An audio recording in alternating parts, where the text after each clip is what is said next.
വയനാട് ബത്തേരിയിൽ വീട്ടിലെ രഹസ്യ അറയിലും കാറിലും സൂക്ഷിച്ച വൻ ഹാൻഡ് ശേഖരം പിടികൂടി. രഹസ്യ അറയിൽ സൂക്ഷിച്ച 5615 പാക്കറ്റും വീട്ടുമുറ്റത്ത് പാർക്ക് ചെയ്ത വാഹനങ്ങളിൽ നിന്നായി 795 പാക്കറ്റുമടക്കം 6410 പാക്കറ്റ് ഹാൻഡ് ശേഖരവും കൂടാതെ 30 പാക്കറ്റ് പാൻ മസാലയുമാണ് പിടികൂടിയത്. ബീനാച്ചി എക്സ് സർവീസ്മെൻ കോളനിയിലെ മുത്തങ്ങയിൽ എം ഹാരിസിന്റെ വീട്ടിൽ ജില്ലാ ലഹരി വിരുദ്ധ സ്ക്വാഡും ബത്തേരി പോലീസും ഓപ്പറേഷൻ തൂഫാന്റെ ഭാഗമായി സംയുക്തമായി നടത്തിയ പരിശോധനയിലാണ് ലഹരി ശേഖരം കണ്ടെത്തിയത്. വീട്ടിനുള്ളിൽ കിടപ്പുമുറിക്ക് താഴെ അലമാര വെച്ച് മറച്ച നിലയിലായിരുന്നു രഹസ്യ അറ നിർമ്മിച്ചിരുന്നത്. മുറ്റത്ത് പാർക്ക് ചെയ്തിരുന്ന KL 11BE0087 നമ്പർ ക്വിഡ് കാറിൽ നിന്ന് 750 പാക്കറ്റും KL 56Y3418 സ്കൂട്ടറിൽ നിന്നും 45 പാക്കറ്റുമാണ് കണ്ടെടുത്തത്. സംഭവവുമായി ബന്ധപ്പെട്ട് ഹാരിസിനെ പിടികൂടിയിട്ടുണ്ട്.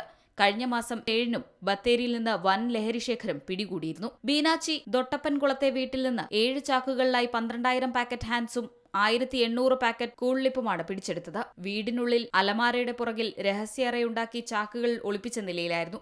വരും ദിവസങ്ങളിലും കർശന പരിശോധനകൾ തുടരുമെന്ന് ജില്ലാ പോലീസ് അറിയിച്ചു. C Malayalam news, Wayanad. ഏറ്റവും പുതിയ വാർത്തകളും വിശേഷങ്ങളും വിരൽത്തുമ്പിലറിയാൻ സി മലയാളം ന്യൂസ് എല്ലാ ഡിജിറ്റൽ പ്ലാറ്റ്ഫോമുകളിലും ലഭ്യം.